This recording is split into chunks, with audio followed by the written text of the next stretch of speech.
I asked myself, what is love? Where does it come from? My story has a little bit of romance in it, but it's also about a new way of thinking and a new way of life.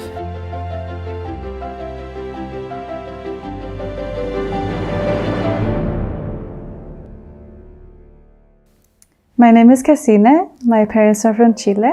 They got together in Sweden, and then I came along and was born in Malmö. They married when I was around 6 years old, and as they were both in their second marriages, I had much older siblings who moved out soon, and I grew up as if I were an only child. During my childhood, we moved around many times, and my parents got divorced when I was 8, and me and my mom moved back to Malmö because my sisters live here. My father would come and visit us from time to time, but he didn't live up to his promises, and I felt a bit neglected by him. And eventually, around the time I was 12, my mom broke up the contact with him, and so I didn't talk to him anymore either. I didn't get much religion when I was growing up. One of the reasons that my parents divorced was that my father became religious, but that didn't make anything better at home. My sisters were also active at the time in a Pentecostal church, so I went with them to church for a while when I was around 8 to 9 years old. And I remember that there was a big youth group and there were tons of kids, and it was a lot of fun. My mom doesn't believe in organized religion, even though she believes in God. She has had 2 husbands who were Christian, and they wanted to come across as spiritual, but away from the public they were anything but spiritual. I was baptized as a child in a Catholic church, and I don't remember thinking about God in my younger years, but I later found my mom's Bible, and I had drawn crosses in it and written, God is love. But as a teen, I didn't think there was a God. And every time my mom would tell me we were going to do such and such, or when you make plans, she would say, God willing. And I would say, no, Mom, Dios no existe. It's like, Mom, God doesn't exist. So I was very bitter because of what had happened in my family and about what I didn't have or couldn't do, and I guess I was very affected by the divorce and all the moving, so I was resentful and angry on the inside, and I guess it's also part of being a teenager. But I was a good kid anyways, and I was careful not to get into too much trouble, and I tried to do well in school, and I had, pretty good friends. Because my mom had a low-paying job and was a single parent, we struggled a lot with money. And I had the feeling that I needed to take care of things at home, so that made me grow up and mature much faster. And when I was 12 or so, I started doing housekeeping at a hotel on the weekends, and pretty soon I got my own job there.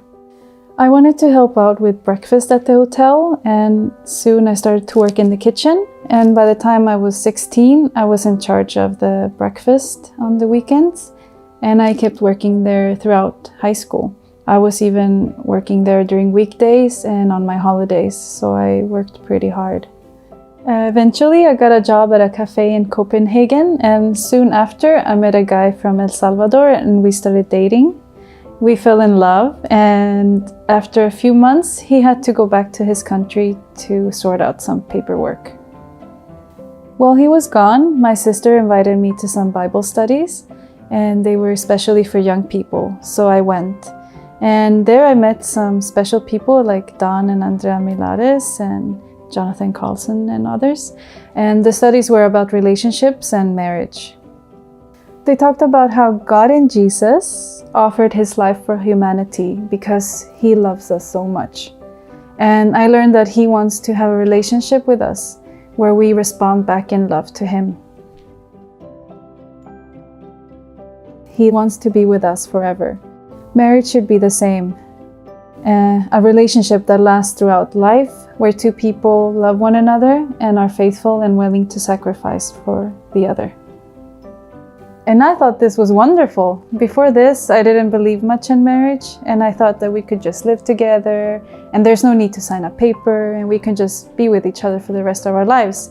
But when I heard the Bible's concept of marriage, I thought, this is what I want for the relationship I had with my boyfriend.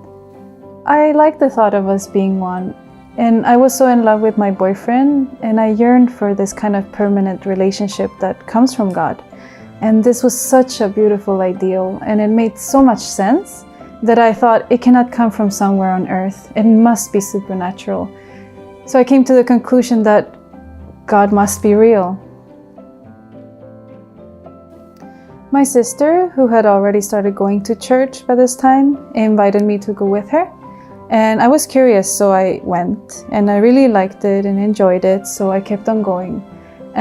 One thing, though, that really clicked once I started understanding Christianity was this, that I was trying to be good to people and always trying to please and make them happy, but they did not respond in the same way. I wanted to be loving, but it didn't seem fair. I mean, who wants to be a sucker? But I learned that revenge is God's. I could treat those people well, no matter what they did to me, and God will take care of justice. It gave me confidence to be who I was and still have dignity. My boyfriend returned to Sweden and we moved in together. And I was hoping that he would be as excited about God as I was, but he wasn't. And still I went to church, but not so regularly. And even so, I got baptized in the summer of 2010. I know now that I shouldn't have gotten baptized then. I had many things in my life that were not right, but God is very patient. Little by little, my boyfriend and I started to drift apart. He was saying that I changed too much since I started going to church, and he didn't like that, and he said some very hurtful things to me. One day, we had a fight, and he said he had enough. And I thought, me too, actually. And I was relieved. It was as if a weight fell off my shoulders. And he soon moved out. And I started listening to more sermons online, and I read the Bible, and started also to get some more friends at church. And my life was just filled with more meaning and peace. There was another thing that bugged me a lot, because I had learned that Saturday is God's holy day of rest, the Sabbath. And I had worked on Saturdays even after I got baptized because I was really a coward and I didn't dare to ask my employer to give me Saturdays off, and especially since I was working in the food service. By now, I was also studying to be a chef and was working off my practicum at a restaurant. I was 1 year away from graduation, so I felt even more pressure. So I made friends with a Christian lady, and when she found out that I was working on Saturdays, she said to me, "What are you doing, my sister?" And she encouraged me to stand up for my beliefs and to stop compromising. And I wanted to do that because I had such a bad conscience. And also my good friends Klaus and Teresa gave me a book called The Seventh-day Ox. And it is about a Christian minister who was in a Soviet labor camp.